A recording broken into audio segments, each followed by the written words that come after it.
¿Alguna vez has esperado una promesa tanto tiempo que empezaste a dudar de que se cumpliera? Imagina esperar no solo años, sino décadas. Aquí comienza la increíble historia de Isaac. No era solo un hombre, era un milagro viviente, la encarnación de una promesa divina hecha a su padre, Abraham. Hoy profundizamos en la vida de Isaac, una figura cuya historia está llena de drama, fe y profundo significado. Desde un nacimiento milagroso hasta una prueba que sacudirá los cimientos de la fe misma, la trayectoria de Isaac revela mucho sobre la paciencia, la confianza y la inquebrantable naturaleza del pacto de Dios. Así que, revelaremos la vida del hijo de la promesa.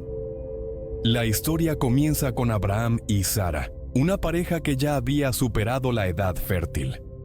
Dios le había prometido a Abraham que sería el padre de una gran nación, con una descendencia tan numerosa como las estrellas del cielo. Pero había un problema. No tenían hijos. Año tras año, la promesa parecía cada vez más lejana. Sara, de 90 y tantos años, incluso rió cuando escuchó a un ángel decirle que tendría un hijo. ¿Y quién podría culparla? Parecía imposible, pero con Dios lo imposible se hace posible. El nombre Isaac significa «Él ríe», un recordatorio constante tanto de la duda inicial como de la alegría final que trajo su nacimiento. Él era el heredero largamente esperado, el hijo del pacto, aquel a través del cual se cumpliría la promesa de Dios a Abraham. Su nacimiento no fue solo un acontecimiento familiar, fue una declaración divina de que Dios cumple su palabra, sin importar la larga espera. Era el centro del mundo de sus padres, era el hijo querido, el futuro de su linaje. Pero esta pacífica existencia estaba a punto de ser destrozada por la prueba más severa imaginable. Dios le habló a Abraham y le dio una orden que parece completamente incomprensible. Toma a tu hijo, tu único hijo, a quien amas, Isaac, y ve a la región de Moria. Sacrifícalo allí como holocausto. ¿Puedes siquiera imaginar el peso de esas palabras? El hijo que había esperado durante un siglo, el mismo niño que representaba la promesa de Dios, ahora iba a ser arrebatado por la propia orden de Dios. Este es uno de los pasajes más desafiantes y debatidos de toda la Biblia. ¿Qué podría significar? Fue una prueba de fe como ninguna otra, que llevó a Abraham al límite absoluto de su confianza en Dios. El viaje al monte Moria debió ser agonizante. Durante 3 días, Abraham, Isaac y 2 sirvientes viajaron casi en silencio. Imaginen los pensamientos que cruzaban la mente de Abraham. Cada paso era un paso más cerca de un acto impensable.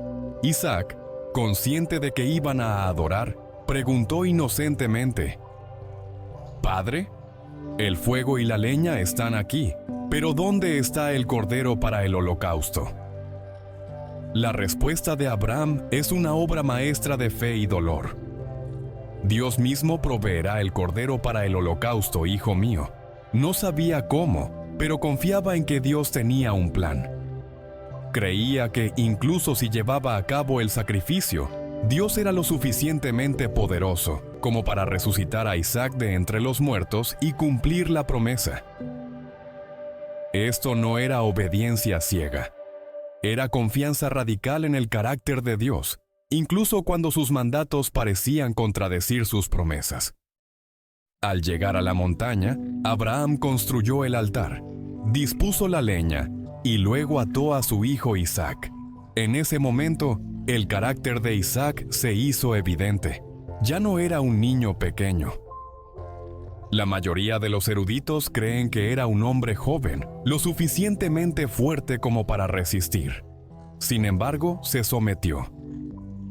Confió en su padre y a través de él, confió en Dios. Cuando Abraham levantó el cuchillo, una voz del cielo lo detuvo. Un ángel del Señor exclamó: «Abraham, no le pongas la mano encima al muchacho. Ahora sé que temes a Dios, porque no me has negado a tu hijo, tu único hijo. En ese momento, Abraham levantó la vista y vio un carnero enredado en un zarzal. Esta era la provisión. Dios había provisto el sacrificio sustituto. Este evento, conocido como la atadura de Isaac o la Áqueda, es un poderoso presagio de un sacrificio futuro, donde Dios proveería a su propio Hijo, Jesús, como el Cordero Supremo para quitar los pecados del mundo. Tras esta intensa prueba, la vida continuó. Sara falleció y llegó el momento de que Isaac se casara. Abraham, queriendo asegurar la pureza del linaje del pacto, envió a su siervo más confiable de regreso a su tierra natal para encontrar una esposa para Isaac entre sus propios parientes. La oración del siervo pidiendo guía es un hermoso ejemplo de cómo buscar la voluntad de Dios en asuntos prácticos. Oró por una señal específica. La mujer que les ofrecería de beber a él y a sus camellos sería la elegida para Isaac, y eso fue exactamente lo que sucedió. Una joven llamada Rebeca se acercó al pozo, y su amabilidad y hospitalidad cumplieron la señal a la perfección. Aceptó dejar a su familia y viajar a una nueva tierra para casarse con un hombre al que nunca había conocido, demostrando así su extraordinaria fe. Cuando Isaac vio a Rebeca por primera vez, sintió un consuelo inmediato tras la muerte de su madre, y la amó. Su unión fue divinamente orquestada, asegurando la continuidad del linaje prometido. Historias como esta nos recuerdan que cada detalle de nuestra vida tiene un propósito mayor. Si te apasiona profundizar en estas enseñanzas y no quieres perderte el desenlace de estas grandes promesas, dale un vistazo al botón de suscribirse y activa la campana. Sigamos creciendo juntos en esta fe. Sin embargo, al igual que sus padres, Isaac y Rebeca enfrentaron su propia lucha contra la infertilidad. Durante 20 años no tuvieron hijos, y la promesa parecía estar una vez más en juego. Pero Isaac había aprendido de la historia de su padre. En lugar de tomar las riendas, la Biblia nos dice que Isaac oró al Señor por su esposa, porque era estéril, y Dios respondió a su oración. Rebeca concibió, pero su embarazo fue difícil. Sintió una lucha interna, y cuando consultó al Señor, recibió una profecía. 2 naciones hay en tu seno, y 2 pueblos se separarán de tus entrañas. Un pueblo será más fuerte que el otro, y el mayor servirá al menor. Esto sentó las bases para el siguiente capítulo de la saga, la historia de sus hijos gemelos, Jacob y Esaú. A medida que Isaac envejecía, su vista le falló. Desafortunadamente, esta ceguera física reflejó cierta ceguera espiritual en sus últimos años. Claramente favorecía a su hijo mayor, Esaú, el rudo cazador, mientras que Rebeca favorecía al más tranquilo Jacob. Este favoritismo creó una dinámica familiar tóxica de celos y engaño.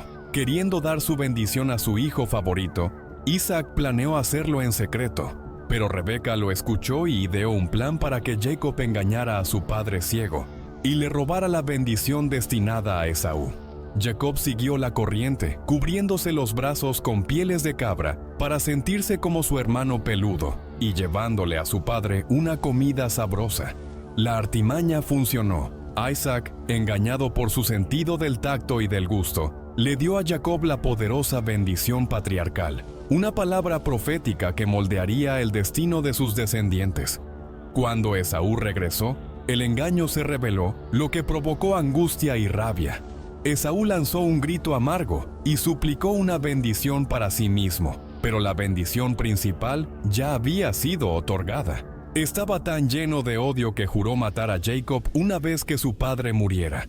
Esta tragedia familiar, nacida del favoritismo y el engaño, obligó a Jacob a huir para salvar su vida y fracturó a la familia durante décadas. La historia de Isaac sirve como advertencia. Incluso el hijo de la promesa, un hombre de fe, Tuvo defectos y cometió errores con dolorosas consecuencias.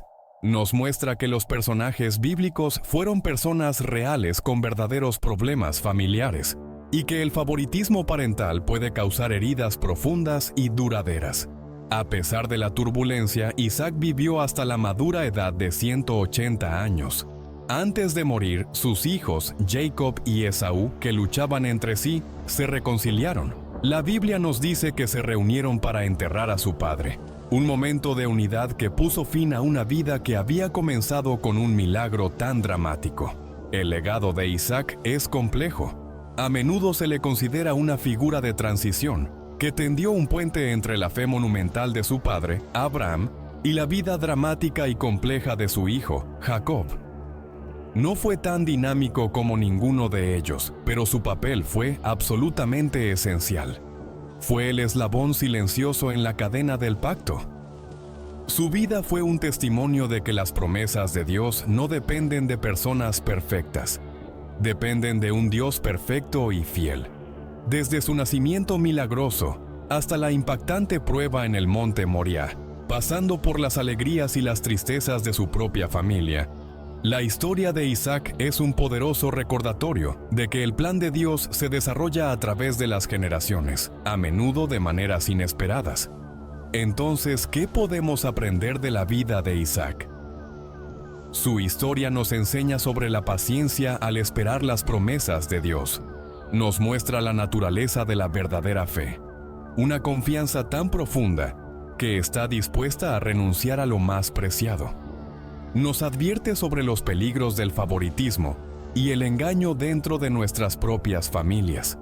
Pero, sobre todo, Isaac es un símbolo de esperanza. Es prueba viviente de que Dios es fiel a su palabra y de que sus pactos son inquebrantables. Su vida, una corriente tranquila pero constante en el río de la historia de la salvación, llevó adelante la promesa, allanando el camino para la nación de Israel y, en última instancia, para el Mesías. Muchas gracias por acompañarme en este viaje por la vida de Isaac. Si esta historia te ha llamado la atención, dale me gusta y suscríbete para profundizar más en las figuras que moldearon nuestra fe.